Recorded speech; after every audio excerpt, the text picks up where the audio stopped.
नमस्कार, आप लाइव बिहार देख रहे हैं। मैं हूं राज मोहन तिवारी। एक बार फिर से आप सभी का स्वागत है हमारे खास प्रोग्राम खबरों से खबरदार में।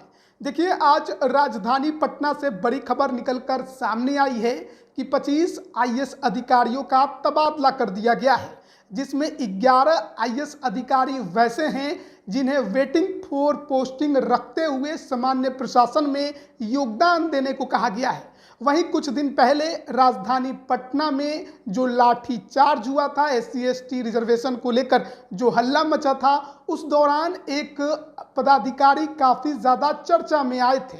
नाम है कुंडली खांडलेकर, जो कि पटना सदर के अनुमंडल पदाधिकारी थे। अब उन्हें भी ट्रांसफ़र करके नालंदा का DDC बना दिया गया है। जो तमाम आईएएस अधिकारियों का तबादला हुआ है वो DDC, नगर आयुक्त और SDM रैंक के अधिकारी हैं। वहीं दूसरी तरफ बिहार के लिए बड़ी खबर यह है कि कल 29 अगस्त को राजगीर में जो स्पोर्ट्स कॉम्प्लेक्स इंटरनेशनल लेवल का बन रहा है, उसमें उद्घाटन एक भाग का नीतीश कुमार करने जा रहे हैं। खेल अकादमी के साथ ही जो खेल विश्वविद्यालय उसमें बना है, उसका उद्घाटन होगा और बिहार के खिलाड़ियों को बड़ी सौगात नीतीश कुमार कल देंगे।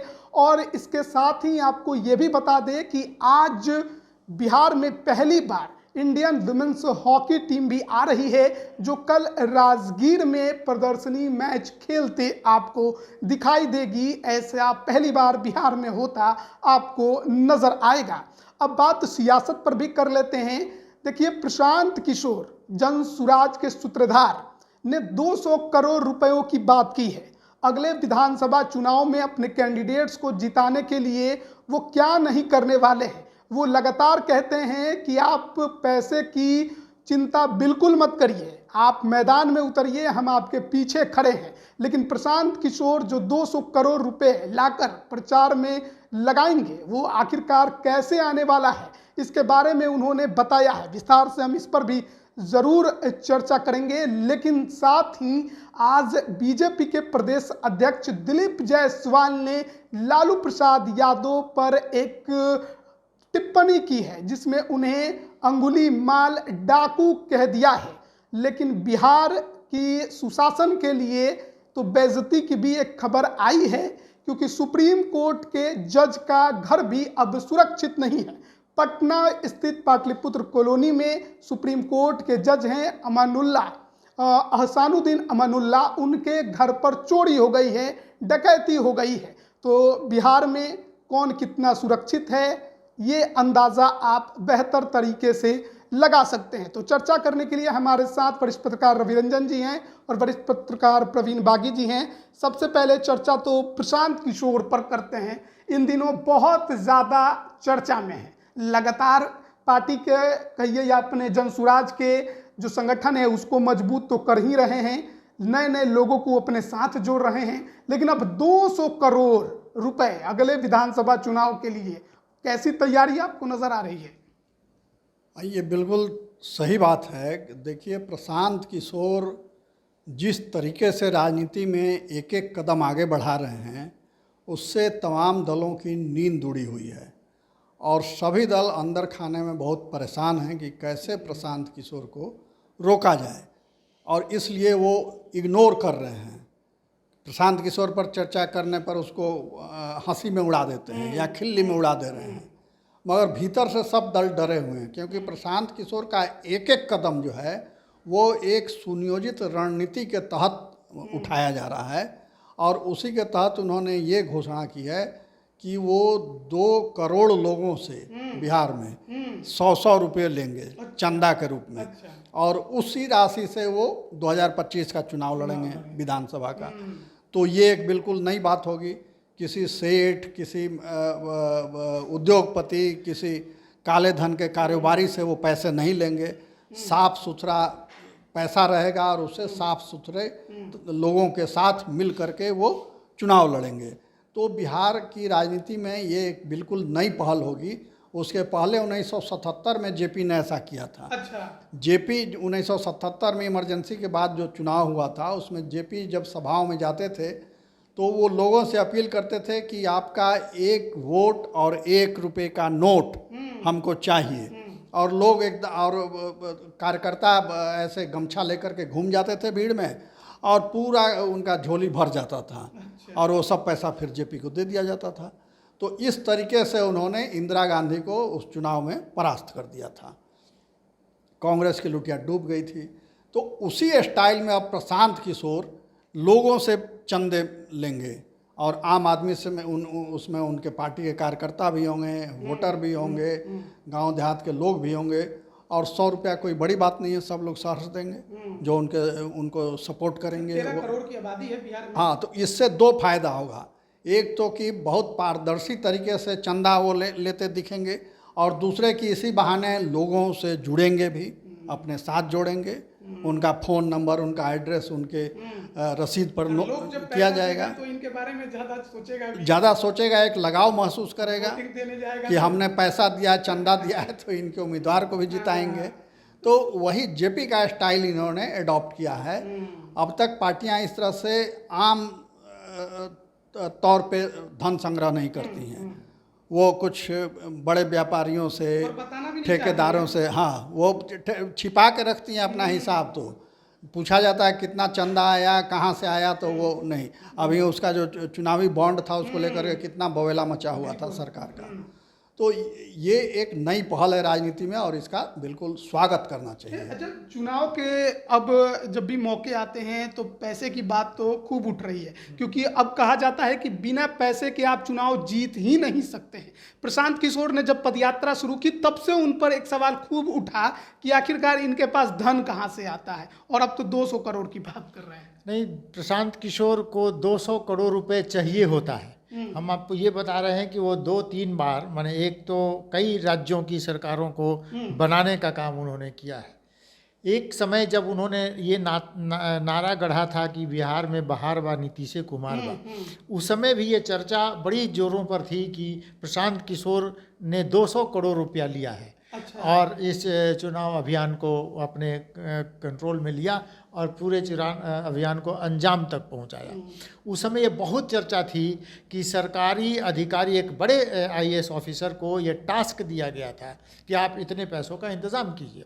और बिहार में पथ निर्माण विभाग को बिहार के पार्कों को का जिम्मा दे दिया गया बनाने के लिए। पटना के पार्कों को पथ निर्माण विभाग दूसरा काम कर रहा था, लेकिन एस्टीमेट घोटाला हुआ। जिस पार्क को 20-25 लाख में बनाया गया उसमें करोड़ों का बिल बनाया गया। तो सत्ताधारी पार्टी का। हाँ, तो वो हुआ कि 200 करोड़ रुपया मैंने उनको चाहिए, क्योंकि उनका बड़ा तामझाम होता है, बड़ा इंतजाम होता है। तो प्रशांत किशोर को इतना पैसा चाहिए होता है। तो वो एक अच्छी बात है कि वो अब लोगों से मांग रहे हैं। नहीं तो पहले सरकारें जिनका वो करने जाते हैं, जिनको ताज पहनाने का जिम्मा लेते हैं, तो वो पैसा उन्हीं से ले लेते थे। लेकिन अब वो चूँकि खुद ही चुनाव लड़ने जा रहे हैं तो वो लोगों से मांग रहे हैं। हालांकि इतने पैसे उनके पास ज़रूर होंगे, बड़ा बड़ा काम उन्होंने किया है, कई लोगों को सत्ता के सिंहासन पर पहुंचाया है। लेकिन प्रशांत किशोर ने ये जो प्रयोग शुरू किया, ये निश्चित रूप से बहुत ये है कि लोग कनेक्ट होते हैं इससे। एक एक व्यक्ति से अगर वो मिलते हैं, जुलते हैं, वो लगातार घूम रहे हैं तो उनका अभियान शुरू भी होगा, वो कह रहे हैं। एक बार तो जैसा कि आपने कहा कि वो जयप्रकाश नारायण ने 1 रुपया लिया था। दूसरी बार पदयात्रा कर भारत भ्रमण पर निकले थे चंद्रशेखर जी, तो उन्होंने भी ये अभियान किया था। हाल ही में लोकसभा चुनाव के दौरान काराकाट के जो माले के कैंडिडेट थे उनके तरफ से भी एक टोकन आया था। हाँ। और वो भी इसी तरह से चंदा कलेक्ट कर रहे थे। ये जो मैंने एक समाजवादी आंदोलन का एक स्टाइल है कि माने लोगों से 1-1 रुपया लेके या कुछ पैसे लेके जो भी सहयोग करे, चंद्रशेखर जी ने भी किया था। फिर बाद में भोंडशी आश्रम बना, वो आश्रम में रहने लगे, तो उनको भी लोगों ने बहुत धन दिया उस समय। वही गमछा बिछा देते थे, पैर लटका देते थे मंच से और कहते थे कि मुझे चाहिए। भले ही प्रशांत किशोर की लोग कितनी भी बुराई करे या उनको ज़्यादा सीरियस ना ले, लेकिन जब बात 200 करोड़ इतने पैसे की आती है विधानसभा में, वो सीधे तौर पर एक तरह से कहिए कि सबको बता कर रहे हैं कि हम इतना खर्च करेंगे। अब तो राजद हो या बीजेपी हो या जदयू हो, चिराग पासवान हो, इनको तो लगेगा कितना खर्च करेंगे तो वोट तो जरूर मिलेगा इनको। वोट ही नहीं मिलेगा, दूसरे दलों के नेताओं के दिल की धड़कन बढ़ गई है इससे। हो सकता है कई नेताओं को डॉक्टर की मदद लेनी पड़े क्योंकि कोई पार्टी ये नहीं बताती है सार्वजनिक रूप से कि कितना चंदा आया और कितना खर्च हुआ। प्रशांत किशोर ये करेंगे तो एक माइलस्टोन वो कायम करेंगे कि हमारे पास इतना चंदा आया और इतना हमने खर्च किया। तो ये दूसरे दलों के लिए एक चुनौती भी होगी कि वो भी अपना खर्चा आय व्यय सार्वजनिक करें। कतई हिम्मत नहीं है, वही तो असल मज़ा वही है। और जो व्यक्तिवादी पार्टियां या परिवारवादी पार्टियां बनी हुई हैं उसके पीछे राज यही है कि उस पॉलिटिकल पार्टियों के फंड का कोई ऑडिट नहीं होता है, कोई इनकम टैक्स नहीं देना होता है। तो अब मान लीजिए कि पारिवारिक पार्टी हमारी है, हम 20 साल से अध्यक्ष हम हैं, हम ही सिग्नेटरी हैं, बैंक में जो पैसा है हम ही निकालेंगे। तो उस पर उसके बाद फिर हमारे बाद हमारा बेटा अध्यक्ष बन जाएगा, फिर उस पैसे पर जो करोड़ों खरबों रुपए जमा है बैंक में उस पर उसका हक हो जाएगा, उसके बाद उसका बेटा फिर बन जाएगा। तो ये पीढ़ी दर पीढ़ी और फंड ट्रांसफ़र होता जाएगा। और इसीलिए परिवार अपना कब्जा नहीं छोड़ना चाहता है पार्टी पर से कि वो अरबों रुपए जो जमा हैं फंड के, पार्टी फंड के नाम पर, वो उनका है, उसी से उनका खर्चा और राजसी ऐश होता है। पार्टियों पर तो ये भी आरोप लगता है कि वो पैसे लेकर टिकट देती हैं, और यहाँ पे प्रशांत किशोर कह रहे हैं आप खड़े होइए, पैसे देने के लिए हम तैयार हैं। क्षेत्रीय क्या, आप तो राष्ट्रीय पार्टियों में भी ये शिकायत आ गई। ये तो छूत की बीमारी है, पैसा तो सबको प्रिय होता है। तो ये बहुत आसान तरीका है कि अब चुनाव लड़ने के लिए जो भी राजनीति में थोड़ी दिलचस्पी रखता है वो इच्छुक हो जाता है, जो पॉलिटिकल वर्कर है वो चाहता है। तो इसीलिए राजनीति पर अब पैसे वालों का कब्जा होता जा रहा है, इसी वजह से कि जो इसके पास पैसा है वही टिकट खरीदेगा और फिर चुनाव में अनाप शनाप खर्चा करेगा। जिसके पास पैसा नहीं है मगर बहुत अच्छा कार्यकर्ता है वो उपेक्षित पड़ा रहता है। तो वैसे लोगों को भी जगह दे रहे हैं प्रशांत किशोर। जो कार्यकर्ता अपने दलों में उपेक्षित महसूस कर रहे हैं उन सब के लिए उनका दरवाज़ा खुला हुआ है। तो ये एक राजनीति में बिल्कुल उलट पुलट होगा अभी बिहार की राजनीति में। आप देखिए, कह रहे हैं कि प्रशांत किशोर के साथ है कौन, फूके हुए कारतूस तो उनके साथ जा रहे हैं। अब ये तो चुनाव का परिणाम जब आएगा तब पता चलेगा कि कौन फूका हुआ है और किस में जान है।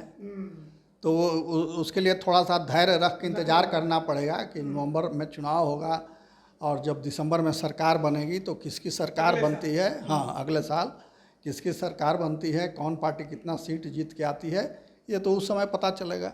चलिए, तो जन सुराज पार्टी बनेगी उसके लिए 2 अक्टूबर का इंतजार करिए। प्रशांत किशोर ने पहले ही इसकी घोषणा कर दी है। अब 200 करोड़ का इंतजाम वो करने में लग गए हैं। 2 करोड़ लोगों को टारगेट पर लिया है कि उनसे 100-100 रुपए लेंगे। अब इससे जदयू, राजद, बीजेपी, मांझी, चिराग, तमाम राजनीतिक पार्टियों की धड़कनें कितनी बढ़ेंगी, कितनी मुसीबत उनके सामने खड़ी होगी, यह आने वाला वक्त बताएगा। लेकिन वहीं बीजेपी के प्रदेश अध्यक्ष दिलीप जायसवाल अपराध को लेकर जिस तरीके से राजद सरकार को घेरने की कोशिश कर रही है उस पर बोलते हुए उन्होंने लालू यादव को अंगुली माल डाकू कह दिया। वहीं राजधानी पटना में सुप्रीम कोर्ट के जज के यहाँ चोरी हो जाती है।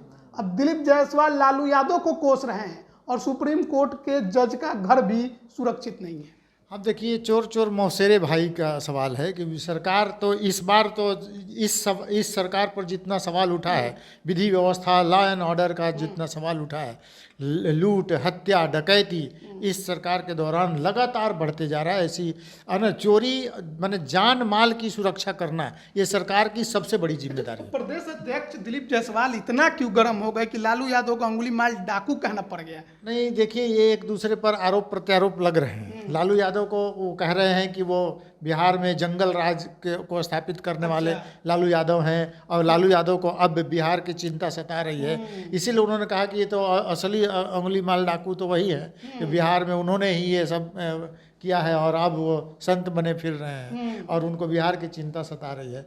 लेकिन देखिए, इन्हीं के दोनों डिप्टी सीएम तो रोज़ कह रहे थे कि वो करवा देंगे, वहाँ पर पिंडदान करवा देंगे अपराधियों का, बुलडोजर चला देंगे, ये कर देंगे। सम्राट चौधरी और विजय सिन्हा ये दोनों बोल रहे थे। लेकिन बिहार में हालात क्या हैं? तो आप देखिए, ये अफजल अमानुल्लाह जो बिहार के गृह सचिव थे, उनकी पत्नी परवीन अमानुल्लाह बिहार सरकार की मंत्री थी और उनके फादर जो थे तो ग्रेट शहाबुद्दीन माने वहाँ के सीमांचल के बड़े सम्मानित व्यक्ति, वो भी चीफ जस्टिस, ये क्षमा करें, जस्टिस थे सुप्रीम कोर्ट में।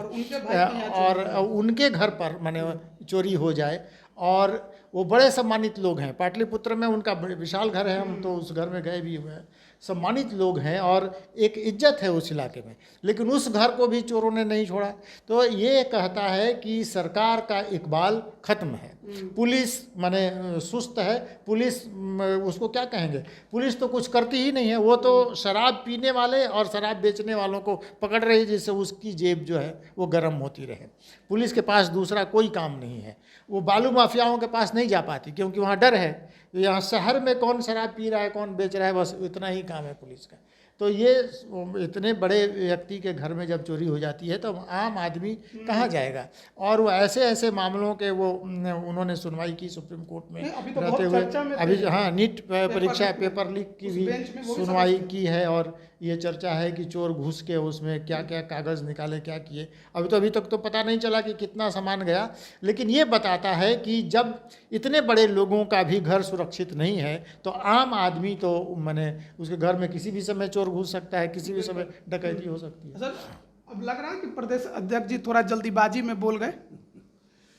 प्रदेश अध्यक्ष जी बोल गए कि इस पर जवाब न देना पड़े। जो अमानुल्लाह साहब के घर में जो चोरी हुई उस पर कोई सवाल ना पूछे, कोई जवाब ना उनको देना पड़े, इसलिए वो पहले ही अटक कर बैठे और सब कुछ का जिम्मेवारी लालू यादव पर थोप दो। बिहार में कुछ भी हो तो उसके लिए जिम्मेवार लालू यादव। तो भाई सरकार 20 साल से आप चला रहे हैं और जिम्मेवार लालू यादव, यानी आपसे भी ताकतवर, सरकार से भी ताकतवर लालू यादव है। ये प्रकारांतर से आप मान रहे हैं कि सरकार बौनी है लालू यादव के औकात और हैसियत के आगे, और पानी भर रही है सरकार। और सरकार की जो दावे हैं सुशासन का और सबके साथ न्याय का और किसी को फंसाएंगे नहीं, किसी को छोड़ेंगे नहीं, ये जो उनका नारा है उस सब की धज्जियाँ उड़ गई पाटलिपुत्र में जो चोरी हुई उससे। कि जब सुप्रीम कोर्ट के जज सरकार के पूर्व नौकरशाह, प्रभावशाली नौकरशाह, पूर्व मंत्री के घर में चोरी हो जाए, चोरों की वो हैसियत हो गई, इतनी हिम्मत हो गई, तो इसका मतलब कि सरकार बिल्कुल पंगु हो गई है। पुलिस महकमा एकदम माने उसको क्या कहा जाए, चुल्लू भर पानी दे दिया जाए उसको, यही अब कहा जा सकता है कि लीजिए भाई चुल्लू भर पानी लीजिए, अब जो करना है आप कीजिए। इतना ही नहीं, पुलिस लाइन में चोरी हो जा रही है, एसपी और डीआईजी के घरों में चोरी हो जा रही है, पुलिस अफसरों से छीन लिए जा रहे हैं राह चलते सोने के चेन और मोबाइल फ़ोन। तो ये जंगल राज लालू का था या जंगल राज अभी है, अब ये तो तय करना पड़ेगा, इस पर विचार करना पड़ेगा कि वास्तविक जंगल राज कब है बिहार में, कब था बिहार में। अब लालू का राज था जंगल राज कि नीतीश का राज जंगल राज है, तो ये जनता को तय करना है। अगर जनता जो लोकतंत्र में तो मालिक जनता होती है, वही फैसला करती है। प्रदेश अध्यक्ष जी लालू यादव को अंगुली माल डाकू क्यों बोल दिए, आखिर मतलब इसके पीछे का क्या कारण है, क्या आपको लग रहा है, क्या जुड़ाव हो गया? अंगुली माल डाकू इसलिए बोले कि एक बुद्ध के समय में, भगवान बुद्ध जो थे उनके समय में एक डाकू था जो लोगों की हत्या करता था और उसकी उंगली एक काट लेता था और वो अपने माला में जोड़ लेता था, वो पहने रहता था गले में, तो इसलिए लोग उसको उंगली माल डाकू कहते थे। वो इलाका एकदम खाली हो गया था उसके आतंक से, कोई जाता नहीं था। बुद्ध जब उधर से गुजर रहे थे तो लोगों ने रोका उनको कि उधर मत जाइए, मार देगा, अंगुली माल डाकू रहता है। तो कहे कि ठीक है हम देखते हैं, मार ही तो देगा, कह के चल दिए। तो चल दिए, उसके बाद फिर उससे आमना सामना हुआ, बातचीत हुई और अंत में उसका बुद्ध ने हृदय परिवर्तन करा दिया। वो बुद्ध का शिष्य बन गया। तो उसी तरह इन्होंने ऑफर दिया है दिलीप जायसवाल ने, वो बुद्ध बनना चाहते हैं। उन्होंने कहा कि अगर हिम्मत है तेजस्वी यादव में तो चल के हमारे साथ गंगा स्नान करें और तब कहें कि हम अपराधी नहीं, अपराधियों को संरक्षण नहीं देते हैं, तब लोग मानेंगे। यानी आप बुद्ध की भूमिका में आना चाहते हैं कि जैसे बुद्ध ने हृदय परिवर्तन करा दिया अंगुली माल का, तो आप भी कोशिश में लगे हुए हैं कि तेजस्वी और लालू परिवार का हृदय परिवर्तन करा दें। तो राजनीति में इस तरह के आरोप प्रत्यारोप चलते रहते हैं, एक दूसरे की टांग खिंचाई होती रहती है। उसी सिलसिले में ये कहा है उन्होंने, उसको उसी तरह से लेना चाहिए। मगर ये तो ज़रूर है कि ये सरकार के इकबाल पर एक कालिक पुत गई है। जो चोरी की घटना हुई कल रात, वो उसके चेहरे पर, सरकार के चेहरे पर एक गहरी कालिक है, ये मिटेगी नहीं। बिल्कुल। तो ये तो हम बिहार को लेकर तो चर्चा कर ही रहे थे, लेकिन हमारे पड़ोसी झारखंड में भी बहुत कुछ इन दिनों देखने को मिल रहा है। आपको मालूम होगा कि यहाँ पर चुनाव होने वाला है और उसको लेकर राजनीति वहाँ काफ़ी ज़्यादा तेज है, और ऐसी राजनीति है कि राजद, जदयू और लोजपा रामविलास भी पूरी दम लगा रही है कि वहाँ पर अपने आप को स्थापित करें। अब उसमें वो कितना सफल होंगे ये तो आने वाला वक्त बताएगा। लेकिन वहाँ के पूर्व मुख्यमंत्री चंपई सोरेन ने अभी अपनी पुरानी पार्टी के लिए मुसीबत खड़ी कर दी है। बीजेपी में शामिल होंगे, उसकी चर्चा बहुत तेज है। लेकिन इन सब के बीच में नीतीश कुमार और केजरीवाल की चर्चा क्यों हो रही है, इसको लेकर भी एक बार थोड़ा समझने की ज़रूरत है। क्या है कि अब चंपई सोरेन को लेकर नीतीश कुमार कितनी चर्चा है? देखिए, चंपई सोरेन जेएम उनका झारखंड मुक्ति मोर्चा के कद्दावर नेता रहे हैं, शिबू सोरेन के करीबी लीडर्स में से रहे हैं और उस लेवल के हैं। उनको जब वो मुख्यमंत्री थे, जब उनको मैंने उन पर भरोसा करके शिबू सोरेन के कहने पर ही जब ये हेमंत सोरेन जेल गए तो उनको मुख्यमंत्री बनाएगा, वो अपना काम बहुत अच्छे से कर रहे थे। लेकिन जेल से छूटते ही हेमंत सोरेन ने वो ऐसे कहा कि चपरासी की तरह हटो, हम मुख्यमंत्री बनेंगे। ये एक सीनियर लीडर का अपमान था। और यहाँ तक छोड़िए, खबर तो ये थी कि उनके कार्यक्रमों को कैंसिल किया गया, उनको जाने से रोका गया। आज की सबसे बड़ी खबर ये है कि असम के मुख्यमंत्री ने ये कहा है कि चंपई सोरेन की जासूसी की जा रही थी। और 2 पुलिस के सब इंस्पेक्टर दिल्ली पुलिस ने उनको पकड़ा है। वो दिल्ली पुलिस ने उनको पकड़ा है। चंपई सोरेन दिल्ली में है। अब से थोड़ी देर के बाद हो सकता है वो लौटेंगे और party, Bharatiya Janata party join करने की बात करेंगे, वो ऐलान करेंगे। तो ऐसे समय में मुख्यमंत्री के पद पर जिनको आपने बैठाया है, जो आपके सबसे विश्वस्त होंगे, तभी तो आपने बैठाया, उनको आप उनकी जासूसी करा रहे हैं। ये कैसी परंपरा, माने झारखंड मुक्ति मोर्चा। और 2 सब इंस्पेक्टर पकड़े गए हैं, तो इसका माने निश्चित रूप से जासूसी हो रही थी। चंपई सोरेन जहाँ दिल्ली में ठहरे हुए थे, उसके बगल के होटल में वो ठहरे हुए हैं। और वो जहाँ चंपई सोरेन ने ये कहा है कि मुझे लग रहा है कि कोई मेरा फोटो खींच रहा है, कोई मेरे पीछे है। तो सवाल ये है कि चंपई सोरेन वहाँ के कोल्हान इलाके के टाइगर कहे जाते हैं। आदिवासी वोटर जेल से छूटते ही हेमंत सोरेन ने ये कहा था कि आदिवासियों की ही सरकार बनेगी, चाहे तुम कुछ कर लो। तो चंपई सोरेन की सरकार बन सकती है अगर भारतीय जनता पार्टी ने उनको अपनी तरफ कर लिया है। हेमंत बिस्वा शर्मा ने इस पर बहुत काम किया है। शिवराज सिंह पाटिल चौहान वहाँ पर काम कर रहे हैं। और इन लोगों ने जो कह रहे हैं कि ऑपरेशन लोटस विफल हो गया, लेकिन ऑपरेशन लोटस कह सकते हैं कि वो सफल हो गया। कोल्हान के टाइगर को अपनी पार्टी में शामिल करा लेने से भारतीय जनता पार्टी निश्चित रूप से माने उस पर बढ़त ले चुकी है। अभी कोल्हान में 14 सीटें हैं जहां पर चंपई सोरेन की चलती है। और पिछले चुनाव में झारखंड मुक्ति मोर्चा ने उनमें से 11 सीटें जीत ली, भारतीय जनता पार्टी को एक भी नहीं मिली। उस पर अगर चंपई सोरेन का अगर आ जाते हैं इस पक्ष में, तो एक बड़ा हो जाएगा। अब देखिए, नीतीश कुमार वहाँ पर सरजू राय को अपनी पार्टी में उन्होंने बड़ी जिम्मेदारी दी है। सरजू राय भी वहाँ के कद्दावर नेता हैं, लेकिन हाँ, बीजेपी के भी नेता रहे हैं। चंपई सोरेन का लेकिन जो कद है आदिवासी वोटर्स में, झारखंड में अगर आदिवासियों की ही सरकार बननी है तो चंपई सोरेन का एक अपना व्यक्तित्व है, उनको लोग मानते जानते हैं। और शिबू सोरेन के बाद आदिवासियों में कोई बड़ा नेता है तो वह चंपई सोरेन है, तो उसका एक लाभ तो भारतीय जनता पार्टी को मिलेगा। अच्छा, इसमें चर्चा लालू यादव, केजरीवाल और नीतीश कुमार की। लोग कुछ कह रहे हैं कि महत्वाकांक्षा में भागकर चंपई सोरेन मुख्यमंत्री बने रहना चाहते थे, और जब सीट चली गई, जिसने दिया था उसने ले लिया, तो लालच में अब वो उनके खिलाफ हो गए हैं। अब उसको लेकर नीतीश कुमार, जीतन राम मांझी, लालू यादव और केजरीवाल की चर्चा कि कौन बच गया और कौन फंस गया।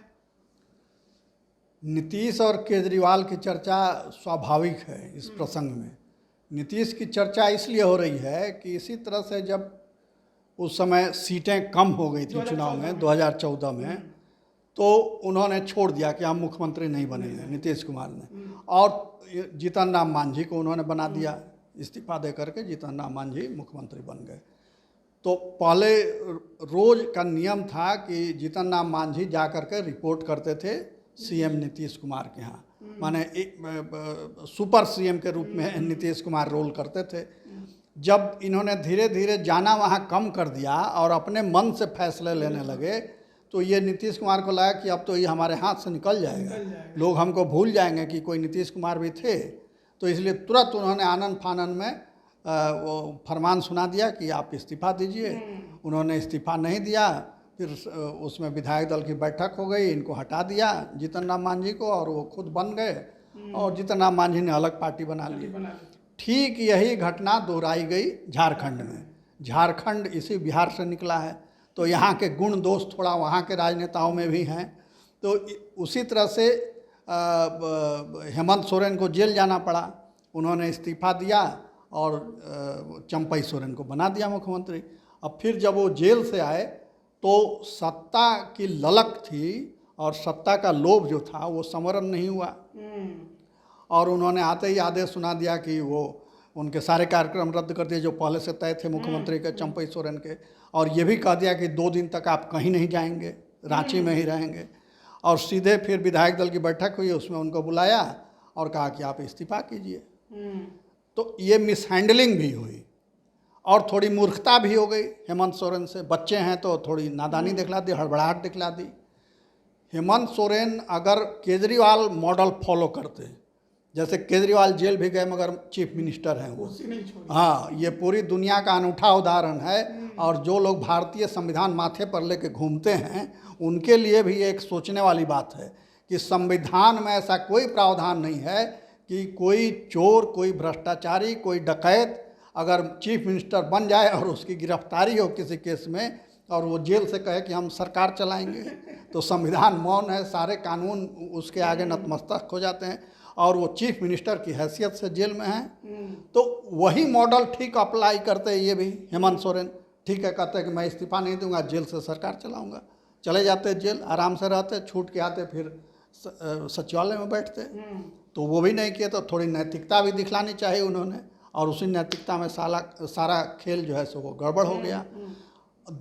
तीसरी गलती ये हुई कि अगर वो थोड़ा सा शालीन तरीके से इस पूरे मामले को डील करते, अपने पिताजी को कहते यानी शिबू सोरेन को, और शिबू सोरेन चंपई सोरेन को बुला के कहते कि तुम इस्तीफा कर दो, तो उनके मन में कोई शिकवा गिला नहीं होता, वो इस्तीफा कर देते और हेमंत सोरेन फिर बन जाते मुख्यमंत्री। मगर उन्होंने सोचा कि अब तो पिताजी के बाद हम ही सुप्रीमो हैं, तो उसी में सारा खेल गड़बड़ा गया। बहुत से लोग ये चर्चा कर रहे हैं कि देखिए, क्षेत्रीय पार्टियों में भले ही परिवारवाद का आरोप लगता है, लेकिन परिवार से हटकर दूसरे को बनाया तो वो इतना लालची हो गया, इतना स्वार्थी हो गया कि अब उनके खिलाफ खड़ा हो गया, वापस से सीट ले ली गई। तो लालू यादव ने बड़ा अच्छा किया कि उन्होंने जब जेल जाने की नौबत आई तो अलग पार्टी बना के अपनी पत्नी राबड़ी देवी को सीएम बना दिया। हाँ, तो वो भी एक मॉडल था, उस पर भी चर्चा हुई थी कि कल्पना सोरेन को अपनी पत्नी को वो बनाएंगे। मगर फिर जो परिवार के अंदर चर्चा हुई उसमें तय हुआ कि चंपई सोरेन को बनाया जाए, क्योंकि कल्पना सोरेन के नाम पर शायद सहयोगी दलों को आपत्ति थी, तो इसलिए चंपई सोरेन को बनाया गया। तो आपने ठीक है एक बार चीफ मिनिस्टर बना दिया तो अब फिर आप उसको जब चाहिए तब हटा दीजिएगा, ऐसा तो नहीं है। उसका एक तरीका होता है, पार्टी के जो अध्यक्ष हैं वो किसी को नॉमिनेट करेंगे या वो हटाएंगे। तो हेमंत सोरेन तो पार्टी के अध्यक्ष हैं नहीं कि आपने बनाया, लेकिन आप चाहते हैं कि पावर भी ना मिले और उनके इशारे पर चले, रिमोट कंट्रोल से सरकार चलती रहे। जेल में हम रहें, मुख्यमंत्री वो रहें, काम हम करें, हमारे निर्देश पर हो। किसी भी इंसान में नैतिकता होगी और स्वाभिमान होगा तो वो तो इस पर तो स्वीकार नहीं करेगा। कोई इस तरह से रिमोट से चलना वही पसंद करेगा जिसके पास कोई आत्मसम्मान नहीं है। और यही बात चंपई सोरेन ने कही कि मेरे आत्मसम्मान और स्वाभिमान को ठेस लगा है, इसलिए मैंने ये कदम उठाया है। मगर ये राह बहुत आसान नहीं है। बीजेपी में इसको लेकर के बड़ी नाराजगी है कि चंपई सोरेन आ रहे हैं। अब वहाँ जो आदिवासी नेता हैं और जो कतार में हैं कि अब सरकार बनेगी तो हम मुख्यमंत्री बनेंगे, वो नाराज हैं। बाबूलाल मरांडी चले गए दिल्ली, जाके प्रधानमंत्री से भी मिलाए, अपनी पीड़ा उन्होंने व्यक्त की। तो ये अब आने वाले दिनों में राजनीति झारखंड की जो है वो बड़े दिलचस्प तरीके से गुजरेगी, दिलचस्प दौर से गुजरेगी। अब देखना होगा कि क्या होगा। भूमिका आप कैसे देख रहे हैं? बिहार की पार्टियों की, चूँकि भाजपा के वहाँ के कई नेता हैं जो बिहार में प्रभारी बने हुए हैं, जैसे दीपक प्रकाश हैं, वो बिहार में सह प्रभारी हैं, आते जाते रहते हैं। संजय सेठ भी कई बार आए, जो रांची के सांसद हैं, यहाँ पटना है।